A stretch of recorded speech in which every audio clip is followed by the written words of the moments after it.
This is your daily dose of all things royal. Welcome back, my gorgeous, good-looking friends. As I scrolled through X, a post from Barkjack hit me like a bullseye, reigniting my frustration over the ridiculous media circus we've been subjected to, thanks to Harry and Meghan. Let's not kid ourselves, every key player behind this spectacle has been scrambling to adjust their tactics as of late. The media, full of lies and manipulation, plays with our minds to push whatever story makes them the most money, and I think many of you would agree with that. But if you take a step back, the truth is clear. This whole circus has been moving in sync with the political chaos in America that the far left really stirred up at the beginning of 2016. I want to go through this Star Magazine article with you to show you the angle they're taking now. It lines up exactly with what Barkjack has been saying. People aren't interested in the feel-good, woke stories about Harry and Meghan's happy life. They want the drama, the downfall, and the media is delivering because that's what's driving traffic now. So now this is a fairly short article, but it begins. There are bad reviews, and then there's the brutal reception with love Meghan got, following the March 4th release of the Duchess of Sussexes Netflix cooking and entertaining series. The 43-year-old's critics had a field day. On top of social media users, hot takes, cringe, staged, and basic were among the blistering assessments. Time declared it a dusting of flour sprinkles that can't hide the blandness of the cookie. Former Vanity Fair editor Tina Brown got personal. In her Substack newsletter, Fresh Hell, the Princess Diana biographer declared the suit star turned Duchess has never figured out a convincing persona. Masquerading as an influencer, she's the ultimate follower.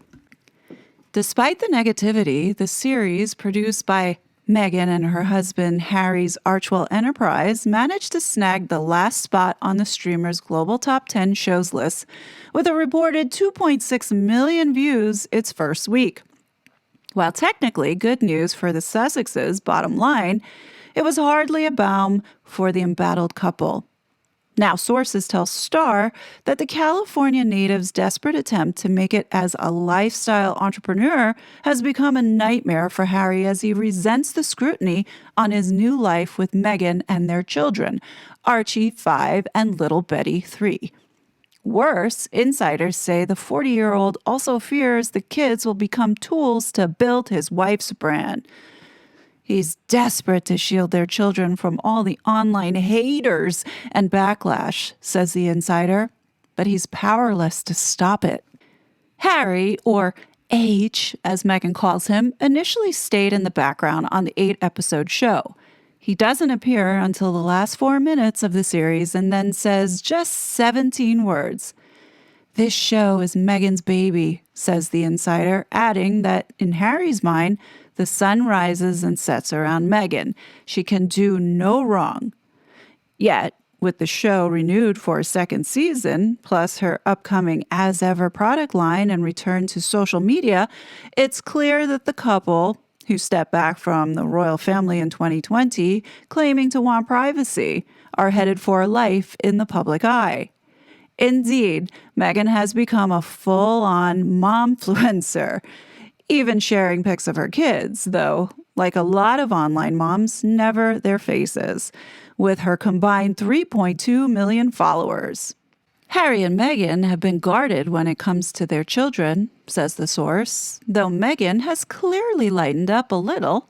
She also frequently talked about them on the show, from sharing little Betty's tidying up song and chatting about the fish Archie caught for dinner, to dishing about the morning chaos at their $14.65 million Montecito, California estate.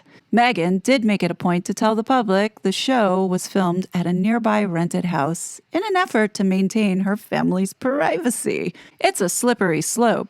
Already, fans have complained Archie and little Betty aren't visible enough. In one episode, for example, Meghan threw a kids' party minus her kids. Many viewers felt that was odd, notes the source. Any tidbit about the children is immediately dissected, from their hair color, red like Harry's, to their accents, American, though Meghan noted on a recent episode of The Drew Barrymore Show that they say some words like zebra with their dad's British inflection. The Sussexes' parenting has also been put under a microscope.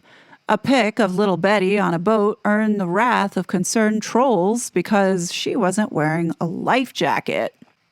It really disturbs Harry, says the insider of the prince, who's griped that his own childhood in the public eye was a mix between The Truman Show and being in a zoo.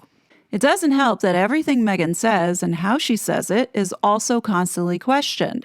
The backlash was swift, for example, after she insisted to episode 2 guest Mindy Kaling, 45, that her surname is no longer Markle. "I'm Sussex, no," the host told the Emmy nominee, explaining how meaningful it's become to her to share a last name with her children. She's either totally oblivious to what her actual name is, she doesn't understand it, or she's lying. A royal family commentator, Hilary Fordwich, griped to the New York Times, insisting that Sussex is the family's title and that by royal protocol, they should go by Mountbatten Windsor. Other critics have pointed to the former Deal or No Deal briefcase model's shifting stories about her upbringing. On her show, for instance, she repeatedly described herself as a latchkey kid who grew up with a lot of fast food and also a lot of TV trade dinners and microwavable kids' meals. Naysayers quickly resurfaced a clip from her 2016 stint as a judge on the children's culinary competition show Chopped Jr., in which Meghan seemed anything but a junk food kid, gushing to one young contestant about childhood meals of farm to table, sort of fresh, really simple ingredients. Top doubters like Tina Brown, such flip-flopping is proof of Meghan's unerring instinct for getting it wrong, failing to be either relatable or inspirational, explains the insider. Meghan is trying to rebrand herself as this cooking and host expert, but all she's done is fuel more skepticism. It makes people wonder if she's ever been truthful. Never forget, she once said she didn't Google Harry before they met and was unaware she had to curtsy to the late Queen Elizabeth II. Impossible choice. Meghan's ambitions have put Harry in a difficult position.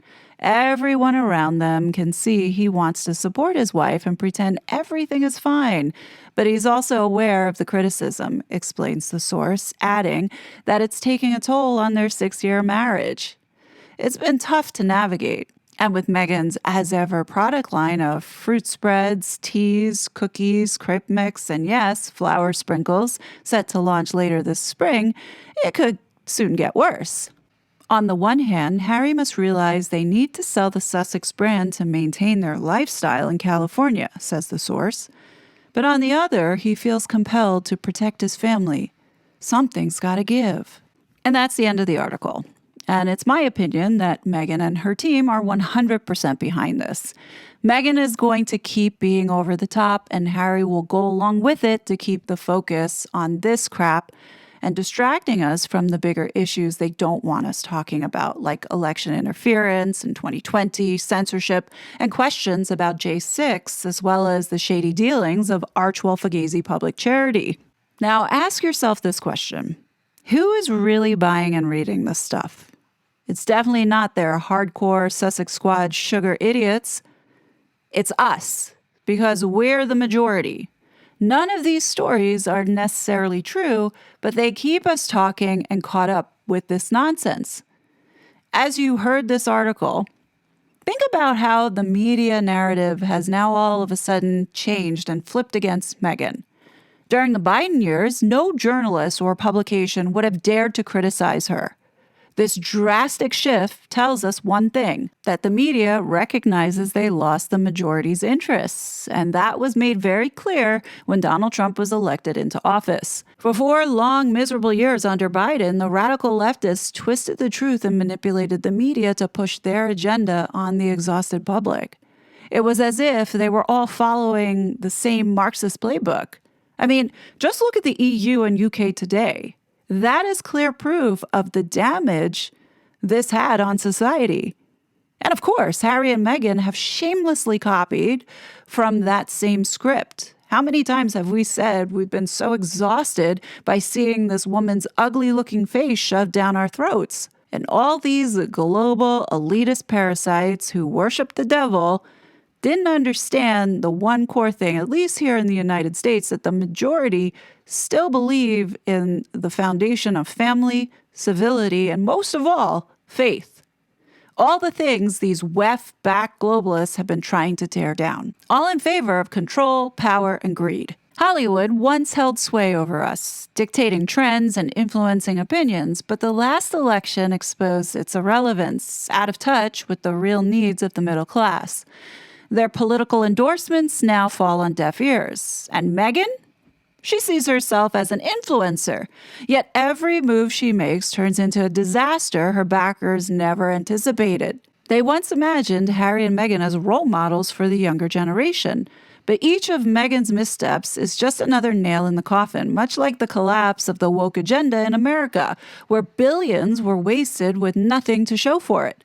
The so-called Markle effect is Bud Light all over again. Everything Meghan touches, much like DEI, seems destined for failure.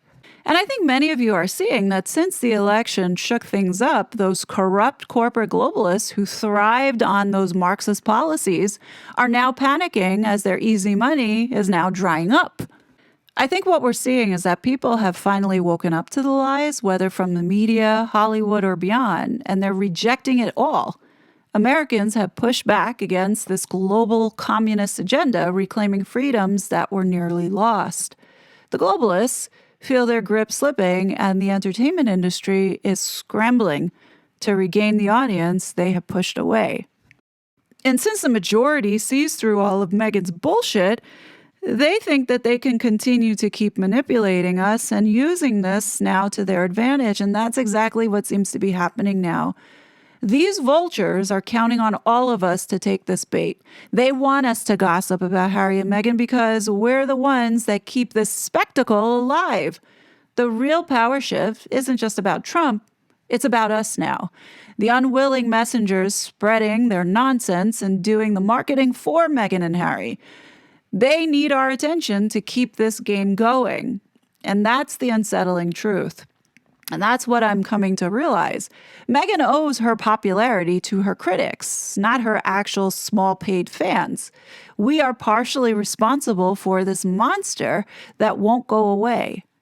That's why we now need to be smart and not fall for all these distractions like her questionable fashion choices, which only keep the brand machine running. Even if her outfits suck and they don't sell, they still bring attention to other brands that might have otherwise gone unnoticed.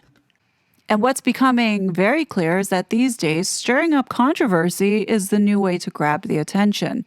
When we look at how badly Meghan's business ventures have flopped, is she really failing if the business itself was never meant to succeed? Take American Riviera Orchard and its overpriced, limited edition stinky jam. Was the goal really to sell jam? Was Meghan really serious about that? Or was it to spark buzz and drive attention elsewhere? When you look at the events of what happened as a result of Meghan failing to launch this so-called brand, you saw that Highgrove or the King's jams ended up selling out. Or look at the as-ever New York City debacle for a better use case. Was that just another PR stunt? When you think about it, they didn't lose business. In fact, they gained a lot of followers, and I bet they even made some sales. It proves right here that Meghan's real influence comes from being a train wreck. That's why celebrities keep engaging with her and Harry, no matter how ridiculous they seem. They still get global attention. And at this point, anything that makes money is fair game. And I think her PR team understands that perfectly. And it's why we're seeing all this criticism against Meghan Markle, because it keeps her in the media and it literally keeps people talking and looking at whatever it is that she's touching. Netflix, they know exactly what they're doing and why they're sticking with her. They see through this act. They know she's a liar and a fraud, but they thrive on this controversy. Her drama, yes, it sparks outrage, pulling angry viewers in just long enough to stick around and maybe look at other content, keeping their attention now with them. Tabloid and news outlets play the same game. The truth doesn't matter as long as the clicks keep coming. It's a dirty hustle or a dirty game that Harry says, and it's true. And we, my friend, are the targets now. We are the ones that they are targeting to get to talk about her because we are the ones keeping her popularity alive. I think it's super important knowing this and understanding this because we are driving the bus on this one and should now take the opportunity to continue to talk about exposing these lies more than anything else. Forget about Meghan and how badly dressed she is or what a failure and flop she is. That's all distraction. That's all to focus on these things that will eventually drive revenue.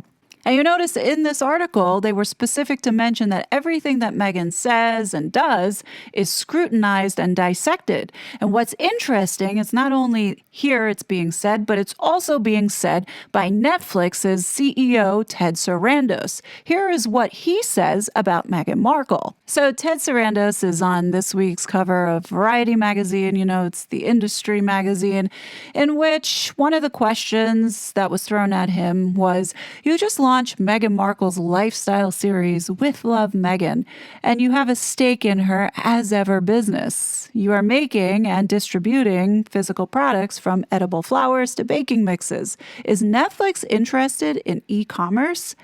And he responds saying, we're a passive partner in Meghan's company, and it's a big discovery model for us right now. So now listen to the reason why Ted Sarandos bet on Meghan Markle.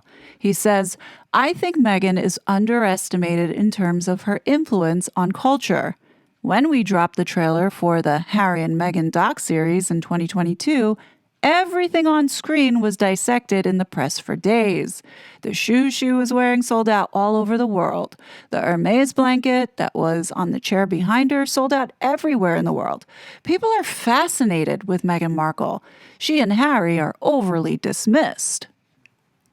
And then it says here, is this something Netflix is serious about beyond a marketing play? And he says, it's good for marketing and branding. This is all expressions of fandom. I don't really see us having theme parks, but I do see us having a lot of touch points with consumers like this. And there's the key word, touch points.